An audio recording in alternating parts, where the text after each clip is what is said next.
What's going on, everybody? Welcome back. So, if you watched the last video, you've probably seen that I just kept finding rust everywhere as I tore this firebird down, and pretty much got to the point where I had to stop for a minute and had to think about whether or not I wanted to continue with this build because well, it's going to get expensive. Anyways, I do think I'm going to move forward and I'm going to continue pushing on this car. Now, I did continue disassembling a lot of it. As you can see, I got the inner fenders off. I started removing the wiring harness. I threw the air cleaner on just because I didn't want anything to fall in the carburetor. That is the original air cleaner to this car. Also, by the way, it was in the trunk. I started ripping all the guts out behind the dash, and we'll go over it again here. So as you can see, my pillar shot, dash pad, these cowl panels, bottom is roached. This side, not so much. I got a rot hole right there, but I'm pretty sure I could just patch that with some sheet metal, so I'm not worried too much about it.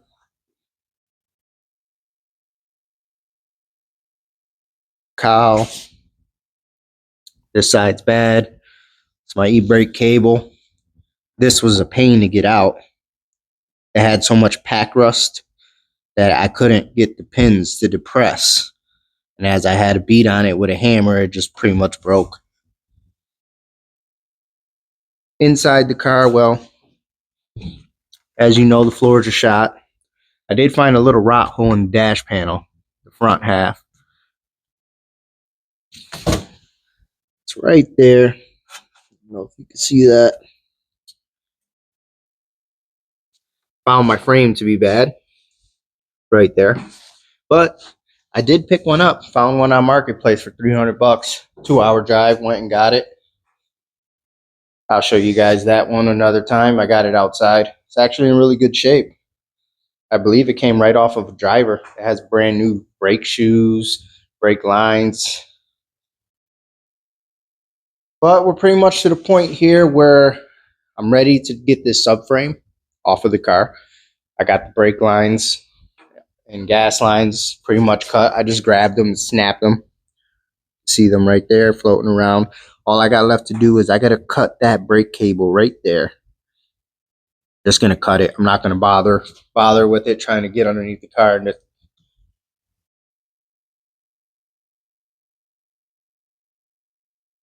see what else we got here.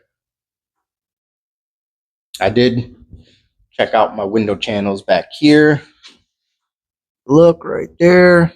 I found some filler. Rot holes underneath. A little bit here. I'm going to try and patch that as well. We got this guy. Like a crack. I'm going to see what I can do. As you can see, it needs all new gutters. This side's pretty good. But up there and there, the gutters are just roached out. So is this deck lid. So I did go to a classic parts distributor that I have near me, about half-hour away. They stock all sheet metal for these cars. They primarily deal in like Dynacorn and all that, but they do have some AMDs where we are. Anyways, I did buy an upper and lower cowl panel. They didn't have it assembled, but I got it in 2 pieces. They did not have this in stock, that side cowl panel for the driver's side, but they did have the passenger. So I got that as well. I have a new driver's side rocker. I did talk to them about that pillar.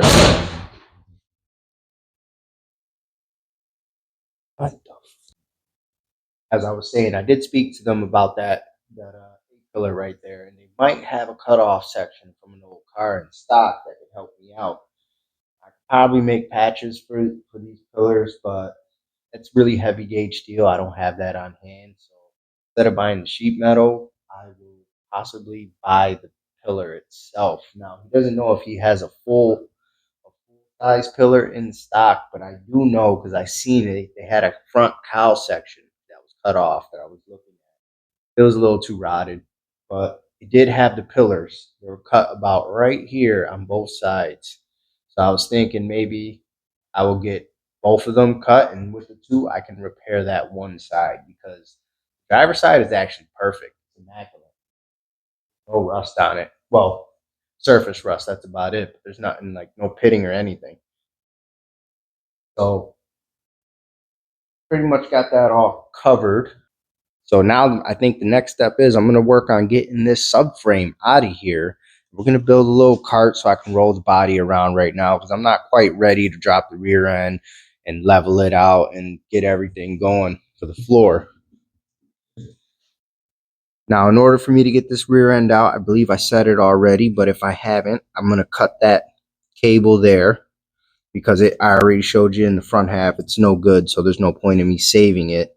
Now, for the back portion right there, it might still be good. It might not. I don't know because I haven't really looked at it underneath the car. Now, as for the shift lever, I can't get that thing out. There's no bolts in it. And I think I was looking online, and what I found a couple things that said maybe you slide a shim or something down the side to help release it, but there's quite a bit of pack rust in it. So I think the route I'm going to take, honestly, is probably going to take the engine hoist. Got a long bolt here, and I'm going to put a chain, and I'm just going to lift the body up, hopefully high enough to clear the shift lever, and then just drag that out. Hopefully that all works out. If not, you're just going to watch me struggle with it for a little bit. What else here? What else? I think that's it. So let's get this frame tore out. Hopefully those bolts come out. I've been spraying them every day, little by little, with some PB Blaster. I also got a little bit of MAP gas left over, so we're going to try and get those to break free. Also, I got my dash pad off, and it's in really great shape for an original 68 part. There's some little blemishes like that on the edge. I think it's, yeah, this edge. I can't see it. It is upside down, but overall, this thing is in great shape, minus the trim. You see behind, there is some corrosion. All these little clips rotted off that held this trim on. So I'm pretty sure you can probably buy that trim. We'll find out. If not, I'll come up with something to fix this and reattach it when the time comes. But when I removed the dash, I did find a couple little goodies underneath. Leftover bird emblem, which I think probably goes to my rear, what is it? The fuel tank door, because that emblem's missing. I found I want to say a horse betting ticket from, well, it's copyrighted from 1976. And found a drive-in theater stub, Mount Pleasant, Iowa, which leads me to further believe the license plate that was on the car been off the road since 1986.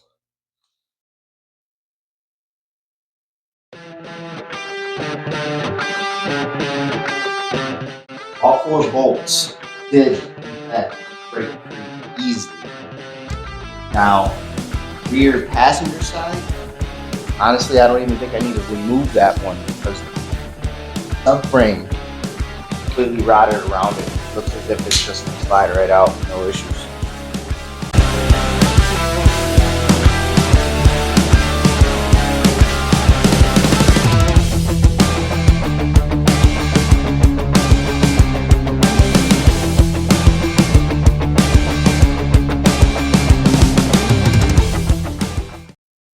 All right, everybody. So as you see, we got it out. This crusty old subframe. Like I said, look at that. The rear mount, I didn't even need to touch it. It's still in the car itself. There's a shifter that I tried to get out. I even took this bolt out, but it just won't come out. Anyways, we managed to do it either way. Now, before I get this subframe out of the garage, I do want to finish stripping the wire harness. I got to get to the starter wire. I didn't feel like fighting with it while it was on the car. So now that I got this space, I can get this tube out. Another thing I want to do is I want to see if this is the numbers matching transmission. I'm like 90% sure it is, given that this is the numbers matching engine, but I never verified that. And what came loose on the Z-bar is the rod just popped out of the bearing fork. As you can see, here's the firewall up close. Something there. We're going to repair that. Someone did some drilling right here. Not sure why or what they were after, but we'll repair that as well. Overall, this firewall isn't too bad. I can finally get the gas pedal out. It's bolted from the engine side. I did find a little boo-boo right there. That's easily patched up. I do want to save the firewall, given that it does have the VIN number right there. The one up here on the cowl, it's there. You can barely read it. I'm going to check the numbers on this real quick. We're going to pull out those wires. Then we got to start making a little cart to roll this thing around. Now, I was going to do it out of wood, as you can see there. That is my old cart that I actually use for the front of my 3rd gen Camaro. I'm going to take the casters off, and I was going to just build something simple, piece of wood to go across these 2 front mounts, and then to some wheels to the casters. But now I'm thinking I might try and make a little cart out of my scrap steel. I do have a bunch of scrap steel that I got from work, from old water towers, that we changed out some angle iron there. Got some bed rails. Probably weld them up, and I'm going to try and make a little jig that's going to bolt to this mount. Then it's going to bolt to the mount back there. Then I'm also going to have wheels on the front, just so I can roll this body around. Because, well, as you can see, I can't really get this thing out of here now until I get the body outside. But here, check this frame out. As I told you guys, it got worse and worse. Look at the A-arm. I didn't even expect that. I did see a mound here, but I thought it was just dirt until I knocked the grease off, and it ended up being pack rust. Same here. It also looks like there's concrete in there. It's odd. But anyways, these control arms are shot. I don't know about the lowers, but like I said, I picked up a new K-frame for $300, and it's got good control arms. Everything on it's good. Here's a subframe I picked off a marketplace for $300. Has a typical bushing rot that's easily repaired. Overall, though, this frame is solid. I definitely believe it to come off a driver because, well, the shocks definitely look good. They look like they're Delcos. Came with a power steering box, but that's probably an old school 17-1 or something. I would like to get a quick ratio like an IROC box, but got brand new hoses, brand new shoes. All the hardware is new, the drums. Though I did plan on swapping over to disc brakes. If I decide to keep drums, I honestly don't have to spend nothing. All of that came off of this transmission. Just look how thick all that crud is. It's time to get a cart built under this so that we can wheel this out and get this out of my way, because I will not be messing with this anytime soon. So this is pretty much what I've come up with. Like I said, I got this scrap angle that I brought from work. Unfortunately, it's not long enough to go body mount to body mount. So I'll be welding them together, but I have two pieces, one like that. I got a little 2x4 spacer there because of the stock motor mount bolts, subframe bolts, not motor mount bolts. They have that large shoulder. So to eliminate those, I actually need to get new bolts.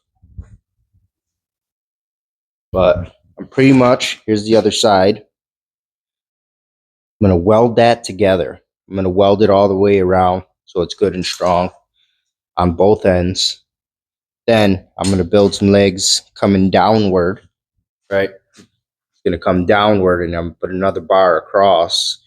I'm probably not going to weld that one. I'm going to use the shorter section in the center and put some wheels. And at some point, I'm going to take another bar. And as you can see, it's going to the other subframe mount. So what this is going to do is not only is this going to allow me to move the car around, but it's also kind of like a jig. And I did get the idea from someone else's video, so I can't take credit for this, but this is how I'm going to go about the situation. And at some point, I will remove it, and I do have to put the car up in the air. And honestly, I could probably work on the cowl and all that stuff just like this, the way it is. And I don't need it up high yet until I'm doing the floor and the rockers. So the one issue I got is this is really, that's heavy steel. And my MIG welder, well, with gas, it's not rated to go that heavy. As you can see here, there's all the ratings. That's with the gas. And with gas, you can see it can go highest of 3/16 stick. But if I switch over to flux core, it can go to almost a 1/2 inch. That's with 045 wire though. I do not have that. I went through because I have a little collection of flux core because I don't really use flux core like that. So I got some. This came with the welder when I bought it brand new. I have a roll from Harbor Freight, and honestly, I don't even know where that one came from. But this is 035. And it says here, 035, I can go to about 5/16 thick. And that's pretty close to what that is. So I think we'll get good penetration.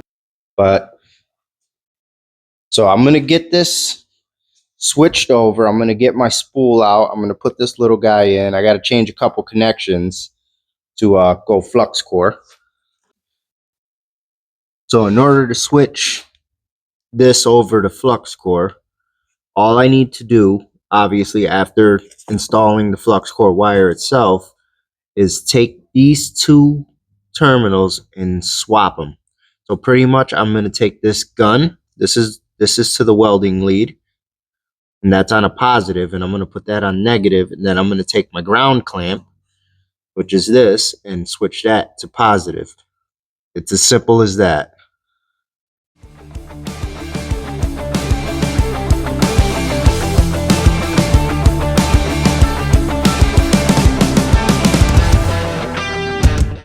So this is pretty much what I've come up with. Now, I had these big casters laying around, and I decided to use these just because it should be easier to roll the car around with the bigger casters, because I do have cracks in my garage, and there's a lip right at the bottom of that door edge. So when I go to wheel it out, a smaller caster like that one will take a little bit more effort. Though I did really want to use these because they do have brakes on them where these don't. But to be honest, I can just take a piece of scrap metal or some wood and just chalk it off, and it should be fine. Now, when I go to actually do work on the car and take my measurements and all that, I'm probably going to put it back on jack stands. This is simply just to have the body mobile so I can move it around, because right now I kind of messed up and I should have turned the car around. But to get this engine out, I got to move the body. But at the same time, like I said, this is also going to be like a jig. As you see, it ties into the front body mounts. And you can kind of see here where I'm going for. This is gonna come up, and then I'm probably gonna take another piece of steel like that and then just weld it in.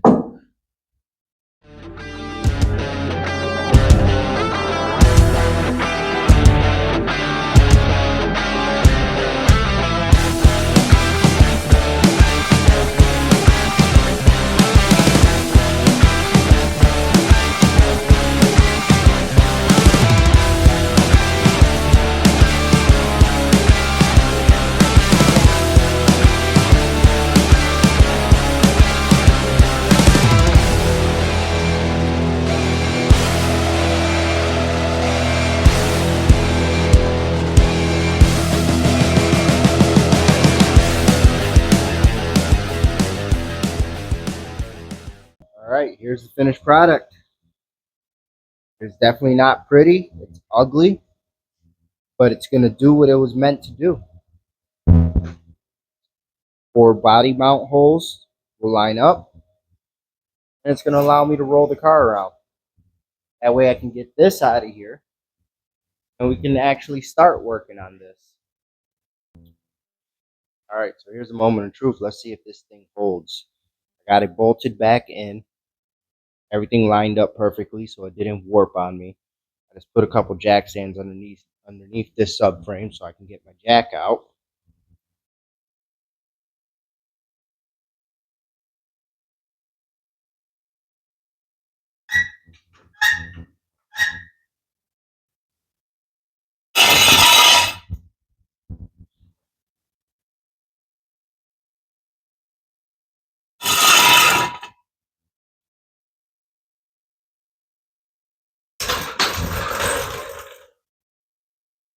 Perfect.